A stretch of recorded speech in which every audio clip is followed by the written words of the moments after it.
Hey friends, welcome back. We're going to keep reading Leon and the Spitting Image by Alan Kurzweil. We are almost done with this book, if you guys can believe it. So I feel like we just started it, but we are nearly done. And remember, the last time that we read, it is the day of the carnival, and that means final inspection of the masterpieces is coming up. But Leon's masterpiece got flung across the cafeteria and is kind of dirty. The wig came off, and he's still not sure if it's going to pass final inspection. And remember, he really needs to pass final inspection so he can pass 4th grade. So we're picking back up with chapter 27, Final Inspection. Miss Hagmire heard the door creak before Leon set foot inside the classroom. "You're early," she snapped. She was kneeling before the supply cabinet, her arms shoved deep inside the pantyhose drawer. What is she fishing for? Leon wondered as he watched her root through the tattered, tangled hose. All of a sudden, she pulled something to the surface.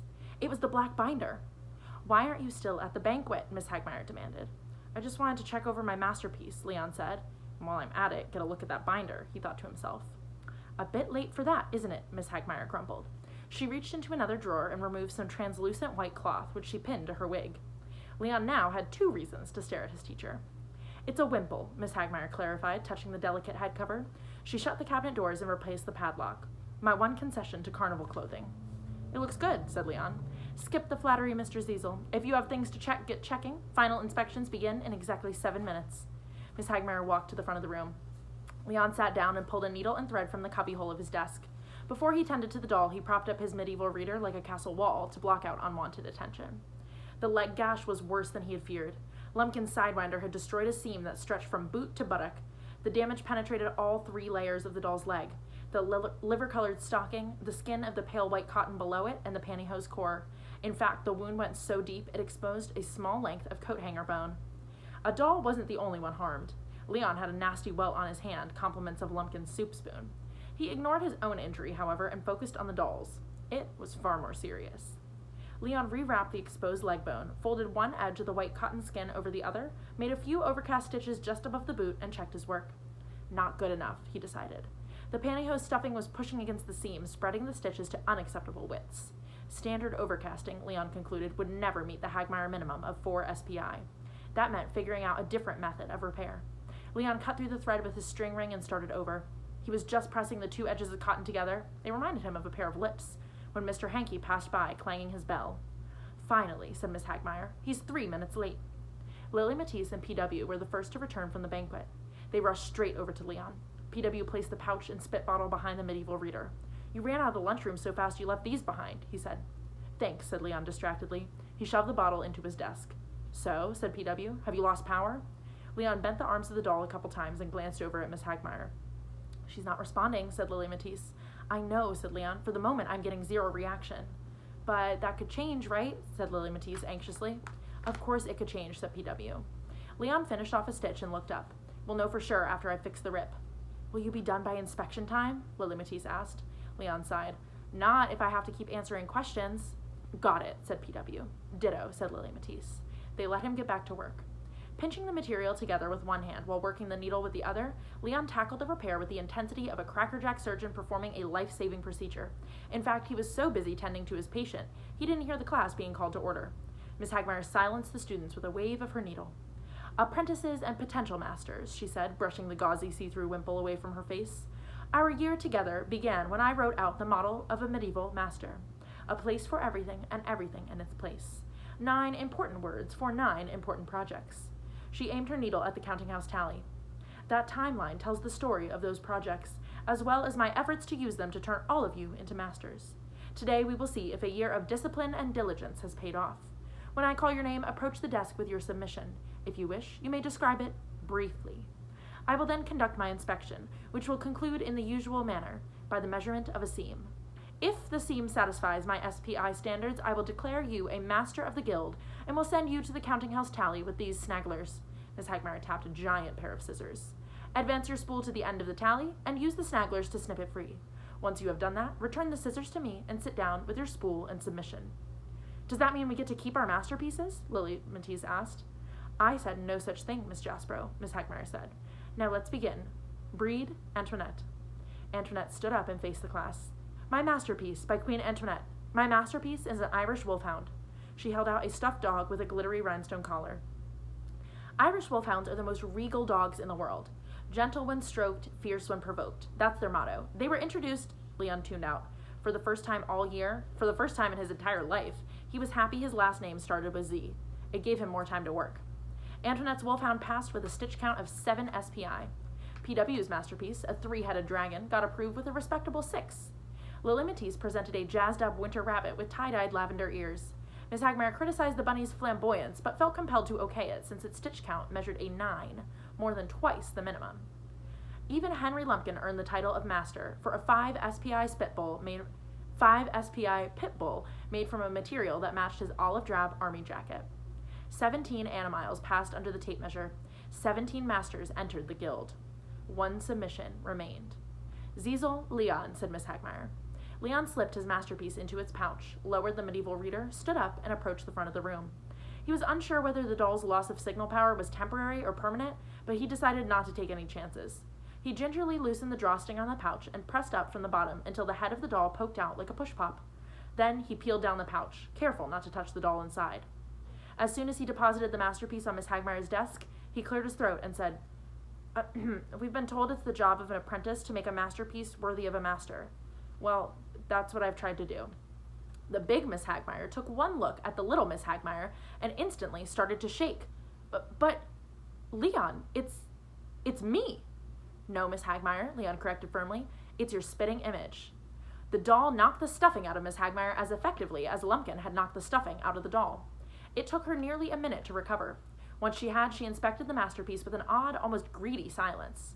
Her bony fingers and beady gaze traveled over every nook and cranny of the doll, from wig to boots. The eyes on the doll, all 4 of them, attracted her attention first, and then the cape. But it was the black lace-ups that most intrigued her. She was impressed that Leon had tied the laces just like hers, with double rabbit ears and a safety knot added for good measure. Naturally, her fascination fascinated the class. Everyone leaned forward to watch Miss Hagmire inspect Miss Hagmire. Would she lift up the hair and check out the mushroom-shaped ears? Would she remove the miniature wig? The life-size Miss Hagmire disappointed her students by avoiding both noteworthy features of the masterly work. But was it masterly? Leon still didn't know. Miss Hagmire said nothing, not a word, after her initial stuttered outburst. She focused all her attention on the doll. That made Leon antsy. Eventually, she placed the doll face up on the desk and said, "I suppose it is time to take a measure of the masterpiece, and its maker." She fiddled with the doll's stockings to expose the seams. "Hey, Miss Hagmire, get your nose out of my pantyhose," Leon yelled, if only in his head. He looked on silently, relieved she was ignoring the spit stain on the clothes. Still, he knew he wasn't off the hook. As the whole class watched, Miss Hagmire pressed her tape measure against the freshly repaired leg. Recording the results on her clipboard, she muttered something Leon couldn't quite catch. It sounded like she had called his work uneven. "Huh?" he said. "We do not say huh in my class, Mr. Ziesel. We say excuse me." "Excuse me?" said Leon. "Did I do something uneven?" "Uneven?" Miss Hagmire gave him a puzzled look. "What's she trying to pull now?" Leon asked himself before he said, "Didn't you just say my seam is uneven?" "No," Miss Hagmire replied. "I did not." "Oh, I said 11. 11 what?" Leon asked quizzically. "Stitches, Mr. Ziesel. Your seam, or should I say my seam, measures 11 s.p.i. 11? Shouted Leon. "Yes," Miss Hagmire said, as the class erupted in cheers. She picked up the snagglers and presented them to Leon, tips down. "Now go and claim your spool." So it was official. The class klutz had passed inspection, and he had done so with top marks. Leon couldn't wait to tell Napoleon and Frau Haffenraffer and Maria. He especially couldn't wait to tell his mom. He marched over to the counting house tally. 17 sliced strands of yarn hung to the side, like a mop of orange hair. 1 strand still stretched across the chart. Leon pushed his spool to the far right of the yarn and cut it free with the snagglers. He caught the spool, dropped it into his pouch, and headed back for his doll. "May I please have my masterpiece, Miss Hagmire?" he said as politely as possible. Miss Hagmire didn't respond. She was still marveling over it. "Miss Hagmire?" Still no reaction. Leon decided to take charge. He tugged the doll out of Miss Hagmire's hands and gently clutched it in his arms. Then, before Leon knew it, Miss Hagmire was clutching him. At first, Leon thought the embrace was intentional. By the time he realized what was actually happening, that the doll had been reactivated, it was too late. The whole class oohed as Leon struggled to free himself. It wasn't easy. To peel Miss Hagmire off his body, he had to wrench the doll away from his chest. But to wrench the doll away from his chest, he had to peel Miss Hagmire off his body. After a good bit of squirming, Leon managed to pry the doll away. Miss Hagmire let go of him moments later. The class quickly figured out their teacher was out of commission, though not the reason why. "Hey, Haggy," Lumpkin shouted. "Want to wrestle?" "Shush," Antoinette told him. "She'll hear you." But of course, Miss Hagmire didn't hear Lumpkin. Or anyone else. Not while Leon was holding the doll. Lumpkin's challenge tempted Leon. It would have been sweet to make Miss Hagmire body slam him against the supply cabinet. But Leon resisted the urge. He had other plans. Chaos reigned supreme in the classroom. Masterpieces flew through the air, swords smacked against shields. Even Antoinette misbehaved, humming all 4 stanzas of Miss Hagmire Had a Hairpiece while waving her tiara in the air. Leon took advantage of the medieval mayhem to check in with PW. "Looks like we're back in business," he said. PW grinned. "Looks like it."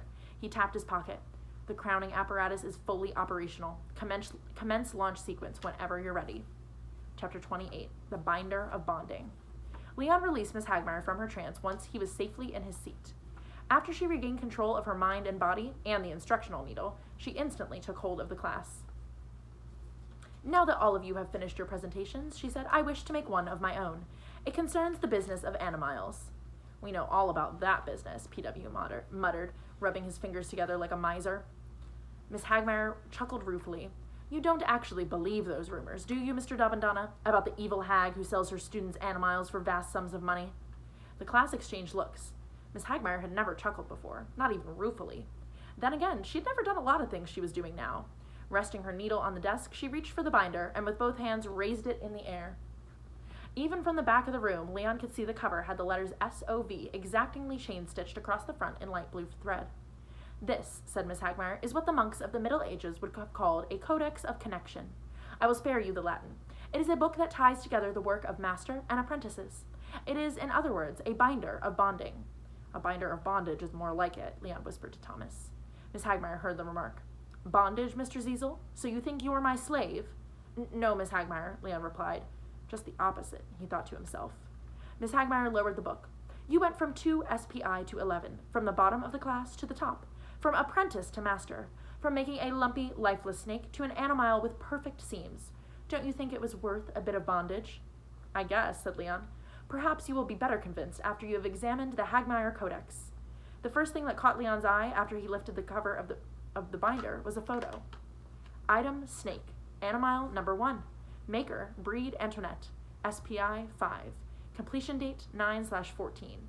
Recipient, Artemis. Destination, Petra. Who is Artemis? Leon wondered. Where is Petra? Leon made a mental note to check the map in his room. Then he flipped ahead until he found one of his animals. Leon was still staring at the terry-cloth towel snake when he felt the tap of the instructional needle on his shoulder. "Time to let the others take a gander, Mr. Ziesel," Miss Hagmire said. "And since I've broken with protocol by beginning at Z, we'll work backward. Take the binder to Mr. Barczkowski." She looked over at Thomas. "When you're done, pass it along." Before obeying Miss Hagmire's directive, Leon scanned the statistics that accompanied the picture. Item, snake. Animile number 1. Maker, Ziesel, Leon. s.p.i. 2. Completion date, 9/30. Recipient, Danielle. Destination, Paramaribo. "Paramaribo?" Leon cried. "That's the capital of Suriname." "I am very impressed by your command of geography, Mr. Ziesel, but that is not what we are studying at present." Miss Hagmire closed the binder. "Take this over to Mr. Barczkowski and return to your seat." As the binder passed from student to student, Miss Hagmire explained its significance. Stitches of Virtue, or S.O.V., contrary to what Masters Ziesel and Dabandana seem to think, is not a commercial venture. It is an enterprise based on the medieval principle of caritas, a term you can find in the glossary of the medieval reader. There was a fluttering sound at the front of the room. "Got it," Antoinette chirped. "Caritas, or charity. The word dates back from 1137. It says here it means benevolence for the poor." "Thank you, Miss Breed, for that speedy elaboration. Now, if I might continue. I send your handmade toys to orphan tots all over the world." "S.O.V. is a charity?" PW cried out. "That is correct," said Miss Hagmire. "A charity and a crusade." Murmurs filled the room. PW exchanged puzzled glances with Leon and Lily Matisse. They had been dead wrong about Miss Hagmire. She had no grinchy scheme to sell their animals. She was giving them away. "How did you get all the pictures?" Thomas asked. "I include a disposable camera with every shipment," said Miss Hagmire. Lily Matisse raised her hand. "Why didn't you tell us before?" "Simply put, the Hagmire Codex is reserved for the eyes of masters. None of you was ready to see it. Now, none of you was a member of the guild." Antoinette held up her wolfhound and said, "Now that we are, can you tell us where you'll be sending our masterpieces?" Ah, said Miss Hagmire, that raises an important matter. Masters must decide the fate of their work for themselves. You may deposit your final animals in the finished bin, or, if you choose, you may keep them. Eyes widened, jaws dropped. The news floored everyone, Leon most of all. He could keep his masterpiece. He could keep his masterpiece. He could keep his masterpiece. It suddenly felt as if Miss Hagmire had spun him in the air 7 times. However, she continued, dragging Leon back to earth, I must point out that though all of you are masters, you are also 4th graders. 4th graders about to receive final reports. I earnestly hope I can document the spirit of Caritas in each and every assessment I send home. She eyed the finished bin. I trust you will make the right choice. Leon felt trapped. He could keep the masterpiece and guarantee himself yet another negative report, or he could deposit the masterpiece in the finished bin and kiss his magic powers goodbye. He didn't know what to do, but one thing was certain. If he did have to part company with the doll, he would give it a worthy send-off. Right, said Miss Hagmire. When I call your names, approach. The choice you face is simple. You can embrace the virtue of charity or give in to the sin of greed. The procession began, as usual, with Antoinette, who did what was expected and donated her wolfhound to Stitches of Virtue. Leon watched and waited. After 4 of 5 students had relinquished their masterpieces in similar fashion, he stood up and said, I can't believe you would plan a surprise like that, Miss Hagmire. While everyone stared, Leon winked at PW, but PW didn't get the cue. I beg your pardon, said Miss Hagmire, perplexed by the outburst. Leon repeated himself, this time more forcefully. I said I can't believe you would plan a surprise like that. All at once, PW understood. Plan A, the scheme to unite Miss Hagmire and Lumpkin, and a pair of really old pantyhose. He tapped his pocket to let Leon know he was set. Thank you for sharing your shock with the class, Mr. Ziesel. Now please sit down. Leon took his seat and prepared for Plan A. It required 4 discrete steps. Miss Hagmire had to reach down and pick up a pair of pantyhose, stretch open the waistband of said pantyhose, raise said pantyhose in the air, thrust said pantyhose in a swift downward motion over Lumpkin's head. After that, Leon figured things could take care of themselves. When Miss Hagmire said, Lumpkin, Henry, Leon reached for his doll, careful to avoid direct contact. The last thing he needed was another accidental hugging. As Lumpkin lumbered forward, Leon gave the signal. PW withdrew the pantyhose and tossed them on the floor. The hose landed some 4 feet from Miss Hagmire's boots. Perfect, Leon told himself. So, Mr. Lumpkin, have you decided to join the crusade, or... Before Miss Hagmire could finish her sentence, Leon bent the doll at the waist and extended one of its arms toward the floor. Miss Hagmire fell into a trance and reached for the pantyhose. So far, so good, Leon told himself. Lumpkin watched with growing concern, while the rest of the class watched with growing excitement. As Miss Hagmire straightened up, stretched open the waistband of the hose, and raised her arms until the hose hovered less than a foot from Lumpkin's head. Only step 4, the thrust, remained. Leon lined up the shot, and, with the arms of the doll perfectly positioned, executed the swift downward motion. All of a sudden, Miss Hagmire began making odd, jerky motions completely unrelated to Leon's fluent doll work. The pantyhose plan had clearly hit a snag. Leon repeated step 4, but Miss Hagmire kept jerking about, refusing to crown Lumpkin with the brown-gray hose. While the class started tittering, Leon had no choice but to suspend his doll work and free Miss Hagmire from her trance. As soon as he did, she completed her unfinished sentence, unaware of the bizarre interlude. Will you be keeping your pit bull? I'll join the crusade, said Lumpkin timidly. Lily Matisse and PW looked at Leon, desperate to know what had gone wrong. All he could do was give them a confounded shrug. PW made a pouring motion. Leon understood instantly. He reached into his desk and grabbed the spit bottle, reapplied some of the solution to the site of the original splotch, and hastily revived his doll work. It was no use. Miss Hagmire refused to attack. It was as if Lumpkin was protected by some invisible force field. Leon watched helplessly as the bully slam-dunked his pit bull into the finish bin. Hank the tank for 2! Lumpkin yelled before lurching back to his desk. While Miss Hagmire continued the roll call, Leon struggled to diagnose the reason for the failure. It wasn't a distance issue. The masterpiece was definitely in range. Nor did the sightline present problems. Leon was sure he had a clear, direct shot. And the supplemental spit should have taken care of any potential signal weakness. So what was it? What? Leon slumped in his chair. Why, he wondered despairingly, does something always go wrong when I'm using the doll against Lumpkin? He recalled having the exact same difficulty in the lunchroom. Twice he had tried to get Miss Hagmire to launch cottage cheese at Lumpkin. Both times, inexplicably, the cottage cheese had veered off course. Suddenly, Leon understood why the masterpiece wasn't working properly, why it had messed up in the lunchroom, why it had messed up now. It hadn't attacked because it couldn't attack. Plan A and Plan B and every other anti-Lumpkin plan from C to Z were doomed to failure. Masterpieces only worked on their spitting images. Once Leon realized that the Hagmire doll would never neutralize Lumpkin, he had an easier time accepting the possibility of giving it away and avoiding a negative home report. After all, 4th grade was almost over. The doll wouldn't be of much use once he entered 5th grade. It was at that moment Miss Hagmire was saying Warchkowski Thomas that an idea popped into Leon's head. Actually, popped is the wrong word. It smacked into his brain like a medieval battering ram. Whoop! Shaking with excitement, Leon glanced at the padlocked supply cabinet. He had to gain access. But how? Leon briefly considered using his masterpiece to make Miss Hagmire open the doors. He nixed that idea. Even if he succeeded in guiding Miss Hagmire to the back of the room, he didn't think he could get her to insert her key into the lock. And even if he could do that, everyone would see him since his desk and the cabinet were right next to each other. No, he had to come up with another way to get the stuff he needed. And that's where we're going to leave it for today. We have one more chapter left, and we are going to go ahead and read that one tomorrow. So make sure you come back so that we can finish the book. See you guys then.